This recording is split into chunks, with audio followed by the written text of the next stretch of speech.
CORNELL. So how did that gig come about? And did you say Shakira? Yeah. Sorry. Yes, Shakira. I just did some recording sessions for her. I never toured for her. So my bio is kind of mixed with recording sessions, live work. You know, it's just kind of all over the place. Gotcha. Writing, you know, like writing sessions. But with the Shakira stuff, that was just came through, I think it was probably her drummer, Brendan Buckley, who referred me. So recording session. I mean, it's really, I think it's really fun to just be able to step into different things. And I mean, you definitely got to be a huge talent to do that. I mean, it's definitely bittersweet too, because some people, you know, they're in a band like forever, you know, and those are their brothers for their life, and you know, and it's just, I don't know. I mean, I guess there's some security in that, of course, in being in one band, but I've always kind of just enjoyed too many different things, whether I'm playing a jazz gig or some classical guitar at some sort of private party or whatever, you know. I mean, it's just kind of, I can't really be locked into one thing necessarily, and I think that's just sort of been my path a lot. Like when I've been with different bands, the Wallflowers or Chris Cornell, and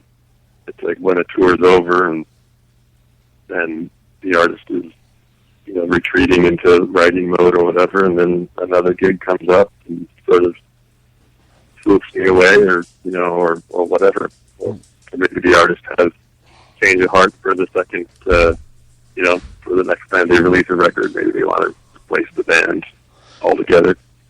So it could, there's a lot of different reasons, but it's been really great. You know, and I'm also working on original music. So I have 3 albums of my own, actually. So it's been, and the one I'm focusing on right now is the hard rock trio called Run Through the Desert, which, you know, sort of, I'm getting back into that spirit again of the hard rock thing, which is quite fun. So, do you think your way of thinking is like maybe being in a just one band holds you back creatively because you're so diverse that you're playing? I mean, to go from a pop band like, and then Shakira, and then Chris Cornell, the Wallflowers. I mean, it's so really diverse. And I think he even said filter when we first started the show. You think the creative level is held back by staying in one band because you're trying to recreate one type of sound? I don't know. I mean, if it's a band that's open to evolving, like for instance, one of my favorite bands, modern bands, is Radiohead, for instance. And, you know, they started out as kind of like a punky English pop band, you know, and now they're basically an EDM band, which is just a testament to artists who's not afraid to evolve. And, you know, there's not even really like drum tracks on, you know, later albums, but I'm sure Tommy York will come back to that. So, I mean, I think it's fine if you have the right outlet and the right creative kind of minds in a band, and to just be able to develop, you know, or great artists like David Bowie, who his style is just amazing. You know what I mean? It went from kind of punky 70s glam rock and to songs like Let's Dance, or, you know, I mean, it's like there's no real limitations on an artist like that. And so I'm not I'm definitely not against committing to a band, but certainly I like to open up to creativity and feel free. Like, we can write in different genres eventually. I mean, albums have to stick to one genre for the most part. You can't like have one country song and then a metal song and then a pop, you know. But you know, but a natural progression of a whole band's career can change. You know, I mean, it's like there's nothing wrong with sort of adding Van Halen added keyboards. You know, Right. at some point. You know, a lot of people didn't like it, but they sure did. You know, hit a whole new market and evolved from that point. So it's, yeah, I don't know. It's definitely within the realm of possibility for me. Right. So, like, I don't know. It's just weird because I feel like certain bands, you know, if it's a lose-lose situation, because if you try to write in the same vein the whole time, the fans are like, they never change. It's the same album. AC/DC gets that a lot. AC/DC is a great band. Yeah, the albums are similar. They created a style and stuck with it. They get shit for it. But then if they try to evolve to something else, then they get flack for that. So it's like, you know what? Don't be afraid to do it, because either way, you're going to get hate. It's the music business to me. I don't know. But yeah, I'm a huge AC/DC fan. I have to be honest, I don't follow so much of their newer albums, but yeah, they're an example of a band that has been around playing the same style for years and successfully. So I think it's pretty great. Cornell, he, you know, kind of changed his thing a lot. He made the one album called Scream that Timbaland produced. right. And that was the second record cycle that when I was playing with Chris Cornell, and it was a huge departure for him. But really, Chris just wanted to evolve, and he just, you know, was like, I want to try something new, and I respect that a lot. Whether certain fans didn't like it, but I know he opened up a whole new, you know, demographic to his audience, and right, and it was like great for him. Yeah, and then he ended up becoming, you know, relevant on pop stations, you know, which Soundgarden was more of a hard rock state, you know, band, right. You know, but then all of a sudden now he has all these young pop fans, you know, so that are going to buy Soundgarden records. Yeah, you know, but exactly. he got a lot of shit for that too. I mean, a lot of people like in the metal and rock community were like, "What is this?" And then the album came out, and it was a great album. That all the songs were pretty good on there. But how did you hook up with Chris Cornell? I mean, that's pretty amazing in itself. I know you've been in multi-platinum bands and all of that, but you know, landing a gig with him is a pretty good deal, I would think. Yeah, I mean, basically, that gig was an audition process, and it was fairly quick. But yeah, I mean, you know, just basically come in, you play Spoon Man and a few other jams, you know, that you wanted to hear.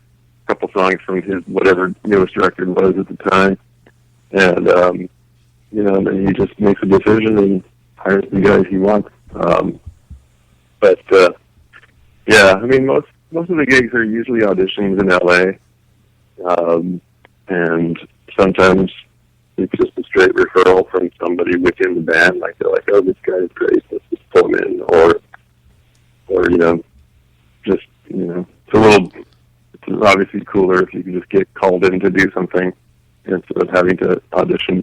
Of course. But a lot of the gigs I got were audition processes, which, you know, it doesn't feel like some sort of, you know, like, what's the word I'm thinking of, like, you know, where I got the gig because I knew somebody type of thing, you know. I mean, right, you earned it. I was a complete stranger to Chris, and I didn't know anybody from his camp, etc. You know, so, and the same was for BUCKCHERRY, the same was for WALLFLOWERS, same was for, you know, I mean, it's, so yeah, but, you know, it's good. You just got to go in there and audition and do the best you can and try to fit in with the vibe. Now, is there any future plans to get back with him, or he's just going to do this solo, or it's up in the air? There's nothing on the books for anything that I'm aware of. I know he's been doing really well with Soundgarden, and he's been doing solo acoustic shows, so that's been working out for him good. So, I would certainly be open to that, and it would be great. I would say on a creative level, the music level, in terms of hard rock, that the Cornell gig is definitely my favorite. Not necessarily in the high energy show thing, like the band being so, which was awesome for BUCKCHERRY, with playing with them. But in terms of the musical experience, I thought Cornell has been sort of my favorite, just because his writing, his voice. I mean, he's pretty much one of the best rock singers of all time. Right. I was going to ask you if that was one of your favorite gigs. I would have just assumed that naturally that but yeah. I mean, you've played with pretty much almost every band you played with at this point has been legendary. Cat Stevens, what was that like? That was an album, actually. So that was basically, that wasn't a touring situation, but that was making an album with pretty much a live recording with his name is Yusuf, actually. But yeah, he was sitting there with his acoustic. I was with my acoustic. There was a bass player who played with Elton John. I can't remember. He was one of the old 70s bass players. And then a drummer they flew out from Texas, or where was he from? Somewhere like that. But yeah, it was just a 4-piece, and we sat there and he taught us the songs, and we recorded them live. It was really a really cool, intimate musical experience. No overdubs, none of that sort of click track stuff that everybody records with now. Right. And so that was a really cool experience. I've always been a fan of Yusuf's music, and he's a gentleman, really cool, polite and gracious dude, and so I enjoyed that experience. Yeah, that was actually a gig that just came up through his manager, who knew me, and Yusuf needed a guitar player for LA sessions, and he just referred me, and it just worked out great. So there was no audition for that, which was cool. Yeah, that's awesome. But, he's basically just flying in from London to record an album, and there's not, usually when people do recordings, they don't audition players for that kind of stuff. That stuff is sort of like just call the guys that will get the job done, and then you just get them at the studio and make music. So yeah, that's crazy. What was that, like 2008 or something? When was that? God, I'm so bad with dates, but it seems like it was a good, like under 10 years ago or something. Yeah. So. Right. That's funny. Yeah. With all the stuff you do, I would imagine it's pretty hard to keep track. But I digress there a little bit because I want to ask you something about Chris Cornell. Sure. Not directly about him, but the rhythm section. That's who you work with now on your new project? Yeah, actually, I made a record. Well, currently it's different guys, because Corey, the bass player, Corey McCormick, who was in Cornell's band, he's touring with Neil Young at the moment. Wow. Awesome. Cool. And he's been playing with Lucas Nelson, who's Willie Nelson's kid, for pretty much since the Cornell gig ended. He's been on this, band. Lucas, so Neil Young hired Lucas Nelson's whole band. So Corey's getting to do that, which is killer. And Jason's been bopping around from band to band. He's been playing with Smash Mouth. He played with Marilyn Manson, the New York Dolls.